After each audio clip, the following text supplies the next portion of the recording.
One of my favorite fantasy book series is the His Dark Materials trilogy by Sir Philip Pullman.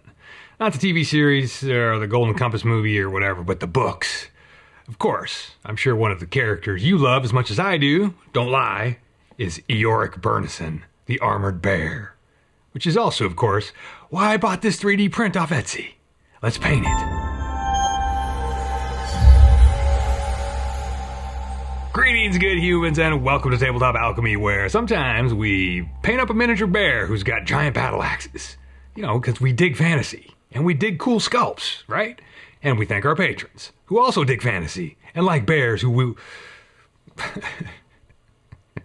they like hosts who don't flub their lines.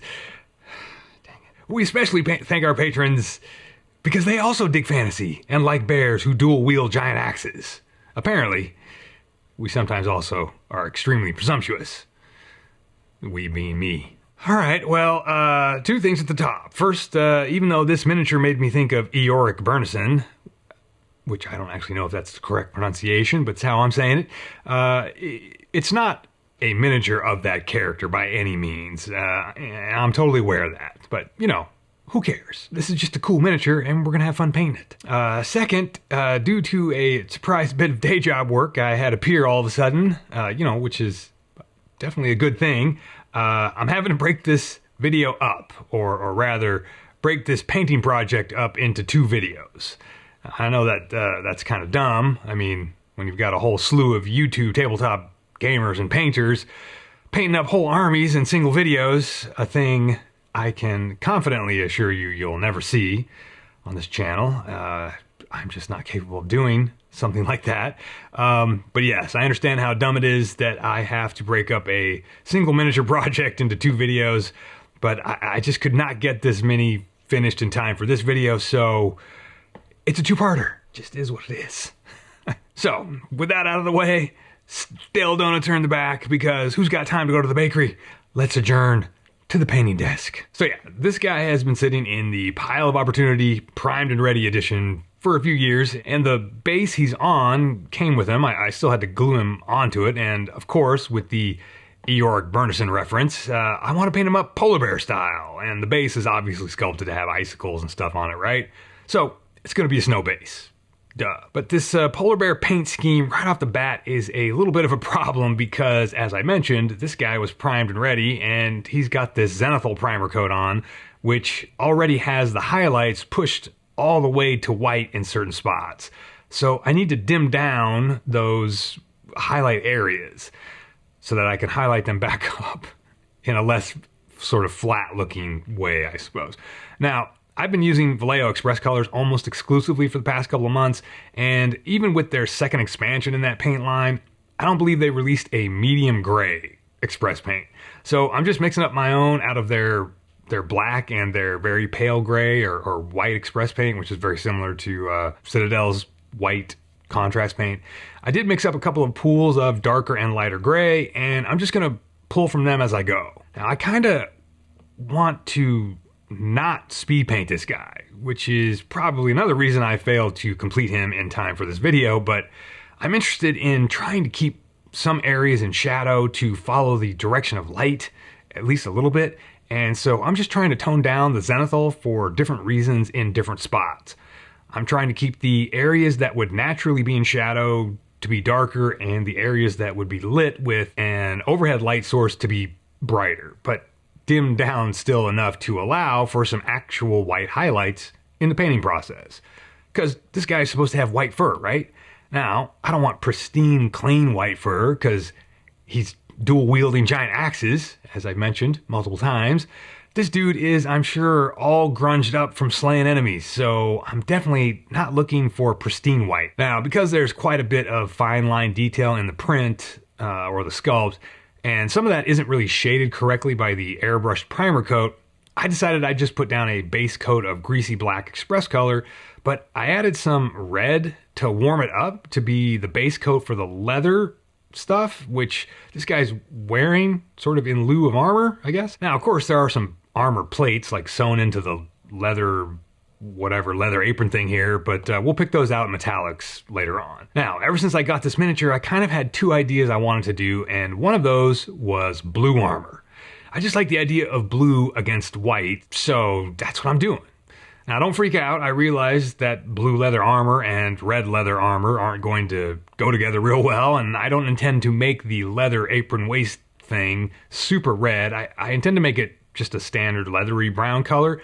I just wanted that base coat to be warmer than that greasy black express paint, which is actually slightly greenish in tone. But anyway, I put this Omega Blue Express color down as the base coat for the blue armor bits, and it should put some decent darkness down into all the recesses in this intricate leather work here. Now, for the first coat of real blue on the armor, I'm using this dark Prussian blue from the AK 3rd Gen paint line because it's one of the darkest but still saturated blues that I have at hand. The goal here is to base coat all the leather and leave the recesses dark. Now, while that blue dries, I'm gonna try an experiment on the leather belts strapped across our bear's torso here, just to see what it ends up looking like. I'm going in with this pretty light medium sand color with the idea that I'm gonna put an express color wash over it to knock it all down, but because I'm not sure what it's gonna look like, I'm testing it out here on the back of the miniature. You know, the side of the miniature that we call the test side. We'll use some light earth for some highlights, and yes, I'm very aware that these straps are looking pretty horrific color-wise, but hey man, if you're gonna do a test, just do the test all the way. Ain't no stopping now. Which means we go ahead and put down a second highlight. Oh man, I forgot to turn on my side light right here. See? Little things make a difference. It's very light, and I'm just trying to model up the highlights to create some texture in the leather. Maybe putting in some hatches and scratches. I'm not trying to be smooth about this. I just want to see some texture in the finish. Now, I'm choosing this Battle Dress Brown Express paint because it seems to be the least saturated of all the Express color browns, which is what I want. But for this test, I ended up thinning it down way too much with the Express medium. I should have just thrown it on full strength, but you know, I gotta finish this test now. And as predicted, this color of leather just is not working at all. So, no big deal. I grabbed one of my favorite colors from AK, this SCC number 1A, very dark brown. I have no idea what that name is from, but this brown is fairly desaturated and dark, and one of my favorite leather base tones. So I'm countering the test side with this color on the front belts, and I like it much better against the white fur. Now, this one belt that circles the waist, I was wondering how to paint that up so it felt differentiated from the other leather stuff it's strapped across. And I just fell back on the old adage of, you know, use what's on the palette when you can, and thought maybe having a chunk of blue in the middle of the miniature would maybe tie the whole thing together, just like Lebowski's rug. That rug really tied the room together, did it not? And so our bear is apparently a blue belt, but you know, that doesn't matter too much. He just uses his axes in bestial rage against black belts, so it's all fine. All right, so let's use some of that SCC number 1A very dark brown from the palette to rectify our test on the backside.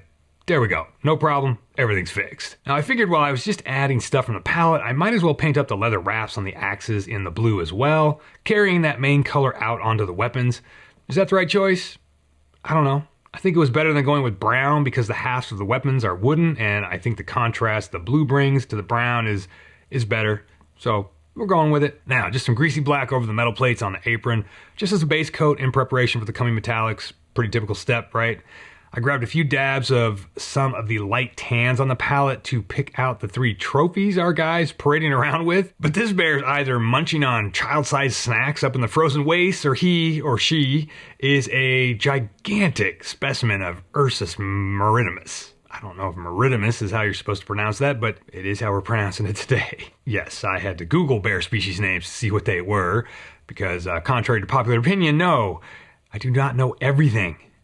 Jeez. And of course, the first one to come up was the grizzly bear, which I had no idea was called Ursus arctos horribilis, which, come on, that's just evidence that scientists read badass fantasy books, right? Ursus arctos horribilis, UAH. I think that's got to be my new company name. Horribilis. That's so awesome. Anyway, I'm gonna use some of this mud brown mixed with the very dark brown to start building up the highlights on the leather apron stuff. Now, I know this is Tabletop Alchemy, the home of we don't highlight up, we shade down, but that's a speed painting technique, at least right now, so I'm trying to give this mini a real paint job. Anyway, I go around the leather aprons, putting this lighter brown down and sort of stippling and hashing and just generally making a mess of things, all while keeping the deepest recesses in that very dark brown. I'm going to more of the straight mud color to put down some brighter areas on the leather now, and again, just sort of dance around the miniature, dabbing and daubing and stippling, or, trying to stipple. It's just a fact that I have some hand-shaking stuff that happens now, and my eyesight isn't the best, and my brushes aren't super duper sharp on the pointy ends, and as much as I'd like to stipple like, say, Richard Gray does, I'm not there yet. But whatever. I'm just going to use some of that even brighter sand color to highlight up even more portions of the leather aprons.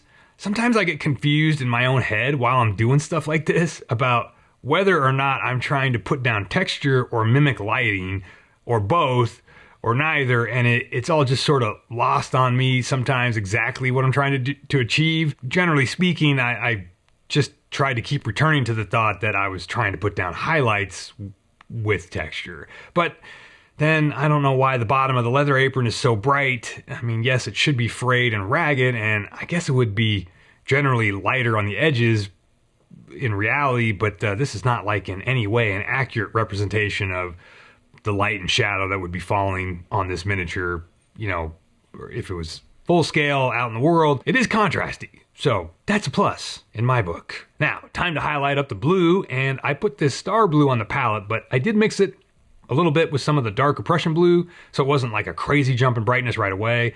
And then I just went around doing basically edge highlighting on all this stupidly intricate leather work. This is definitely one of those things where when you're just looking at something with a crazy amount of detail, you're like, that's so cool. But when you're working with all that crazy detail, you're like, this is a stupid amount of detail. Why is this here? But in the end, we'll be back to just looking at it once it's painted, and hopefully back to saying, that's so cool. One can hope anyway. You could have my hope when you pry it from my cold, dead heart. Don't tread on me. Don't tread on me. Oh boy, and looky here, ducat blue. Now, you like ducats as much as I do, don't lie, so this color must be cool. I don't know why it's called ducat blue when my understanding of ducats is that they are gold coinage, but I'm sure there's some kind of historical military reason for this name, and yes, I fully expect you there, back by the donuts, to inform me of what that military history nomenclature comes from. I await edification. Carry on. And while they go look stuff up for us, I'm carrying on with this highlighting pass. And highlighting blue is always fun for me. It always seems to work a little smoother than other colors for me. Here I am trying to push the highlights, as they say, and I think it's going all right. I did multiple passes with that very thing in mind. Push the highlights, right? I just kept going, and this was about when I realized that I was not going to hit my deadline for this video, but I was having a good time, not rushing things, and I had to sort of have a heart-to-heart with myself as I was doing this. I was like, hey man, you need to get this thing done. You're out of time. You're still going to record the talking bit, and then you got to edit it, and you're not going to be home because of work, and what the hell is going on here? And at the same time, I was like, hey man, you may not finish this model in time, but do you really want to rush it just to make a video happen? Shouldn't you, try to do a good job? Well, we all know who won that argument. I did. I always win, especially arguments with myself. Of course, yes, I always lose too, but we ain't talking about that. So, then instead of rushing, I did one final pass of extreme highlights where I just hit the tips of the corners here and there, a few of the topmost ridges, with a bit of that ducat blue mixed with some of the very pale sand color that was still on the palette. Now, this mini doesn't look like much compared to all the awesomeness that's out there on social media, meaning, all the incredibly well-painted miniatures. But for me personally, this is one of the more contrasty minis I've painted, and I'm digging it. Anyway, I thought the leather apron was feeling a little dull, so I wanted to warm it up just a bit. So I grabbed this copper brown express color and I thinned it way down with medium and water, like 2 parts to 5 parts thinner, and I laid it down like a glaze instead of a wash or contrast coat. I just wanted to tint everything more onto the warmer side of things. It may be slightly too saturated, but I think it's ending up better than it was. Again, it's all personal preference, right? So I wanted to pick out some of that white fur that had been purposely made too dark in what we did earlier.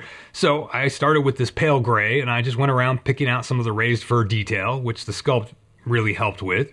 It's got some pretty defined fur shapes that don't look too bad, so it was kind of easy to pick out raised areas. And then I put some pure white on the palette and hit the areas I thought would be brightest in the lighting scheme with that white paint. Again, this is a little bit time consuming. I mean, not as an overall technique, just if I had been painting with a speed paint mentality, I would have literally just dry brushed a single color all over the fur, right? Now, I mentioned having two ideas I wanted to try out of this model, and the first was the blue armor. The second, we're going to see next week. But there are these little detaily things on his belt here. They made me think of this bear tearing into space wolves. And in addition to hanging their genetically modified heads on his bandolier, he also swiped their honor badges and put them on his own belt. That just made me laugh. But these are just these weird little decorations, and I thought some little orange hotspots would be nice in here because of what I'm going to work on for next week. So I just highlighted these spots up. I have like an almost fluorescent orange that I used to make sure they were both bright, and I definitely wanted the color to read as orange and not red. Then I wanted to do something with the chalky children's skulls, and I just decided to wash them down with something, and I was going to go with like a standard bone colored wash, but then I remembered how sometimes I like to use Citadel's Athonian Camo Shade for a greenish, brownish, moldy looking color, and when I reached into the paint box for that, I grabbed this on accident, and I've never really used it before, this Mortarian Grime. It seems like a lighter version of that camo shade, and I thought, okay, cool. It's in my hand, let's use that. And then I used my favorite rough iron Fanatic Metallic on the belt strap buttons here, but yes, you're seeing the same thing as me. It's just a brown metallic on brown leather color, so of course it's not really gonna work. So I went back in later with some of this stuff that I used for the metallic plates on the apron. I used both the Vallejo Air and the scale color black metal because I wanted to see these two colors side by side, and ultimately what I ended up doing was mixing the two paints together and putting that down. I'd really like to find a bottle of paint of gray or silver metallic that's as dark as that like rough iron is. That would be super cool. So anyway, we'll have to wash these plates down with Nuln Oil or some black ink or black express color and add some cool metallic highlights. But we'll get there next week. Now here's our progress, Ursus Maritimus. He's coming out pretty cool, and he'll get finished up next week, so I have the axes, the base, and his face or mouth and fangs to finish up. And it's the axes that are going to take me some time. So, until then, go experiment on the test side. You can always cover it up. That's what paint is for. Duh. See ya.